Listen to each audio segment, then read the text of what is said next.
Why isn't Tesla stock going to the moon or Mars even after the wide release of full self-driving beta, which is now available to everyone? So anyone who buys full self-driving beta, they can have it immediately. I have it now and I really like it. My expectations were very low. I live in Vancouver City, Canada, and I never use autopilot. For me, using autopilot personally, I feel it's very dangerous. It does the absolutely worst thing at the absolutely worst time. Many have a different experience, and that's great for them. For me, I never use it. Especially in the city, cruise control is absolutely terrible. You go in front of a car and the car in front of you starts going, then you're stopped at a traffic light, let's say, and my car does not go for like 5 seconds. It feels like, and this actually happened where people start beeping at me, so I never use it. I just press the accelerator pedal myself. Useless, horrible, and phantom braking, not good. Too close to the curve, not comfortable. But with full self-driving beta, I prefer actually using it than not using it. It's more comfortable for me to use it than not to use it. It makes my drive easier. And I know many people have a good experience with autopilot. It just hasn't been my experience. Now, this means a lot coming from me because I made this video earlier this year, and I started the video by saying, does full self-driving beta still suck? Implying that it sucked this whole time. And I believe, for me personally at least, you may have a different experience if you try it, that it does not suck anymore. You can actually use it. It's fairly comfortable. You have to pay close attention because it still does some silly things, but with full self-driving beta, I can anticipate roughly where it will act naughty and where it will behave just fine. With autopilot, I just can't do it. It does the worst thing at the worst possible time. I just stopped using it completely. So this beta release, a wide release, is a huge milestone in my deep conviction. And how come the stock is not doing anything? We'll go for that. Just quickly first, if you cannot get your beta, it's probably because you have software that is too new. So if you go into your settings, you might have chosen the advanced software updates. You don't want to do that. You want to be on the regular software updates. And your software needs to be 2022.36. If it says 36 right after 2022, you are good to go. You will have your FSD beta. Number one reason why the stock is not doing much is because many investors, most I believe, do not really take Elon seriously anymore when he gives, says that full self-driving is going to be solved really. It was supposed to happen a long time ago. In December of 2017, he said that it would be ready basically in 3 years, so 2020. And in 2019, it was Elon Musk claims Tesla will have 1 million robotaxis on roads next year, but warns he's missed the mark before. Here's another article right before 2021 starts, and we have another statement. Next year, for sure, we will have over 1 million robotaxis on the road, said Musk on October 21st, 2019. The fleet wakes up, and with an over-air update, that's all it takes. And then the same article continues. Functionality still looking good for this year. This was 2020. Regulatory approval is the big unknown. And now, of course, it has turned from 1 million robotaxis to 1 million people in full self-driving beta. So clearly some deadlines, self-imposed deadlines have been missed. And that, I think, just erodes most of, if not all of the confidence that investors have in Elon Musk when it comes to him predicting dates for full self-driving, which, is well-deserved. To me, that is not a criticism, actually. I just have a date sometime before the end of 2030, basically, that it will happen. That's how I invest my money in Tesla stock, assuming that full self-driving is going to be solved.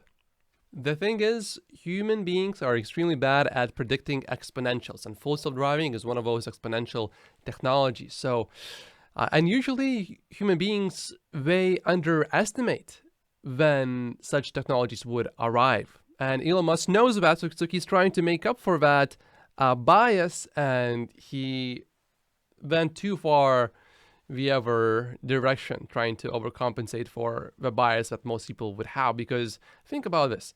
Go back to 1990, and how many people do you think would have said that in something like 10 or so years, everyone is going to have a mobile phone? Everyone. Literally. Even teenagers. Go back to roughly that same time, or maybe a few years before then, and ask people, by the year 2000, computers that no one has, do you think everyone will have one? Most people would have said, no way, impossible. They would have even asked you, well, what is internet? They didn't know what internet was. So this is one of those, I think. But this does not end here. Full self-driving beta wide release actually has some very tangible, measurable impacts on Tesla's financials. Let's go through those very quickly, and then we'll dig a little bit deeper more into the details. Farzad did a pretty good job. We'll borrow some of his calculations and charts. Watching Farzad, by the way, is so relaxing. It's so calming. This is how I am usually. So calming. And this was me watching Stephen Mark Ryan earlier today. They're actual words written in an actual research report from actual Morgan Stanley. Hence why I often refer to these folks as moron Stanley. He said what? Moron Morgan Stanley. Oh, Stu are quite different to watch. Stephen is very entertaining. Troy's estimates for full self-driving take rate are perhaps some of the, if not the most reliable numbers that we have right now. North America is at about 15%, Europe is under 10%, and China is super low at about 1% or so, and global take rate is close to 10%. We will calculate US only because full self-driving beta is only available to everyone in North America and not anywhere in the world. So first, we have to calculate how many deliveries are going to be in the US. Farzad thinks there's going to be 450,000 global deliveries in the fourth quarter, and let's say 180,000 of those are in the US. And if FSD take rate continues to be at only 15%, that's 27,000 cars. And now all of that revenue can be recognized, whereas before it was limited to just about 50%. So 27,000 cars delivered in Q4 with full self-driving. That's about $203 million in profit, or additional 6 cents per share. For context, current estimates are at about $570 per share as of this moment for next year of 2023. But do keep in mind, this is just for the US, and this is just for one single month. And next year, Tesla is going to keep growing, of course. So these numbers will start adding up quickly. Then, of course, Tesla has a lot of cars in the US that could receive a full self-driving update overnight. And if 15% of them try full self-driving beta, that would be 150,000 new subscriptions at almost $200 per month. That's almost $30 million per month, which is not that much when we consider it's only a 1 cent increase in earnings per share, though. But it's all profit. So if we combine the two for this year, we add about 7 cents to earnings per share. But this is where things start to get a little bit more interesting. If we assume, Farzad assumes that next year in the US, Tesla will deliver 900,000 vehicles. And if we assume that the same number of people, 15% of them only, take full self-driving beta when they purchase, of which we can now recognize 7,500 additional revenue that we couldn't before because not everyone was able to access FSD beta, which now they will be. And then Farzad assumes that another 15% would subscribe to FSD beta, which would give us 1.34 billion of net income.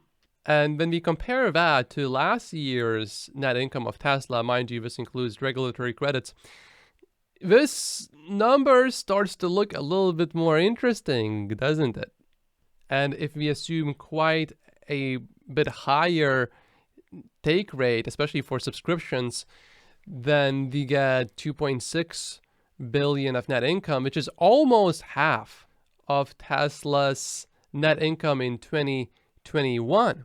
Of course, keep in mind that Tesla is now making a lot more money. For Tesla's net income for the 12 months ending September 30th was $11 billion. So then you compare to that, it's not that big of an increase, but mind you, this is just US and Canada. This does not include the rest of the world, where Tesla also delivers a lot of vehicles.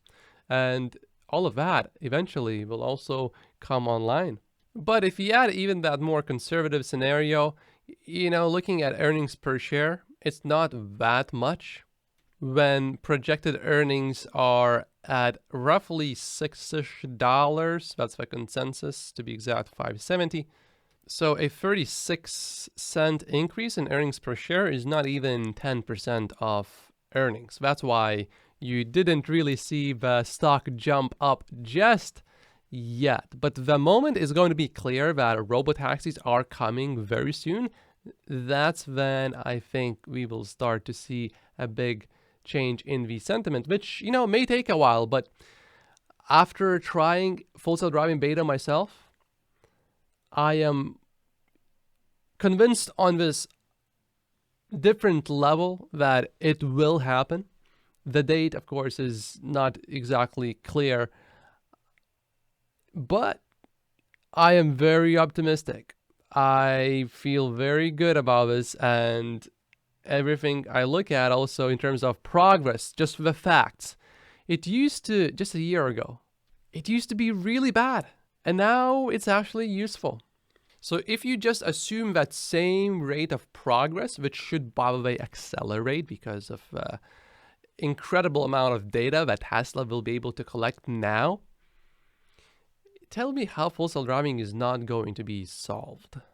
Of course, there will be a lot of critics. Specifically, Steven is criticizing how Elon is changing Twitter. He said, I think Elon Musk is a visionary. Almost single-handedly, he has changed the way Americans think about automobiles. I have a Tesla and love it. That said, he's been a terrible fit for Twitter. He appears to be making it up as he goes along. However, my belief is that Elon Musk being flexible and also combine that with Elon's humility, where he can quickly admit he is wrong and then make a change and not be embarrassed about it.